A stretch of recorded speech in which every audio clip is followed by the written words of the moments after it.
When Christina was leaving for her mother's house in the village, her husband Igor asked again, "When are you planning to come back?" "Probably in a few days.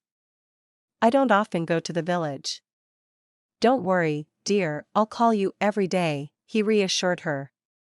"Sweetheart, they've announced the boarding for your train." Christina quickly jumped onto the train, while Igor stayed on the platform, waving goodbye to his wife. Christina thought once again how lucky she was to have such a caring and attentive husband. It was great that they had met. Christina and Igor had been together for 3 years already, but they hadn't been dating for long. As soon as Christina's parents bought her an apartment in the city, Igor proposed to her. Christina's parents were ordinary rural workers. They managed a farm, grew vegetables, and dreamed that their daughter would live in the city.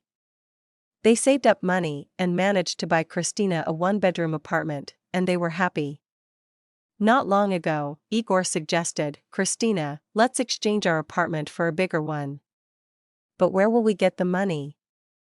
"Well, you have an apartment, and we can take out a loan for the rest." "I don't know what to say," Christina replied. "I think my parents wouldn't approve. They really wanted this apartment to remain solely mine." Her mother assured her that unexpected things could happen in life, so she asked her not to change this apartment, believing that a man could earn his own real estate. So Christina went to the village to her parents. She wanted not only to see them, but also to tell them about Igor's proposal. Christina arrived in the village 2 hours later, saw her parents, and immediately wanted to talk to her mother. But her mother anticipated her. "Go to bed, darling, it's a day off tomorrow. We don't need to work, so we'll discuss everything then." The next day, the girl finally brought up the conversation with her parents. "Mom, we want to exchange our apartment." "How?" "I think we talked about this. But you see, we want a child, and there's not even enough space for a crib in our small one-bedroom apartment." "Why?" "There's plenty of space against the wall." "But then we won't be able to walk through," Christina disagreed. "This was Igor's idea, wasn't it? Admit it." "Honestly, yes, it was his idea, and I agreed." "Mom, understand, he's right. I know you love him and turn a blind eye to everything, but he's not that simple. People live in one-bedroom apartments for years and nothing happens to them. I think you should stay here for now, why burden yourselves with loans?"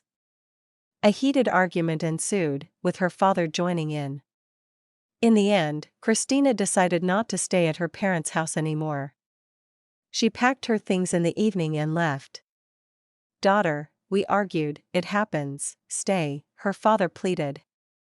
"No, Dad, I'll come later." Her mother said nothing, she just cried, but Christina pretended not to notice. When she arrived home, she stopped, thinking that Igor would be happy to see her because he wasn't expecting her until tomorrow. Christina quietly opened the door with her key and stepped into the hallway. She heard her husband's voice, he was talking on the phone. Christina managed to hear the following words, "Yes, everything's ready, I'm waiting for you, darling. I promise this evening will be unforgettable, and then, when I can get money for the apartment, all our evenings and nights will be the same." Christina couldn't believe her ears. Was this really her Igor? She went out the door, locked it, and then called. She had to play her role perfectly and not give herself away. "Christina, so early?" Igor was surprised. "Thought you missed me," she stuttered. "Of course," he replied, even setting the table. Christina couldn't keep up the act any longer. She said she had heard everything. "You misunderstood, I love you, trust me." "Pack your things," Christina said in a different tone. "Get out of my apartment right now. Tomorrow I'll file for divorce."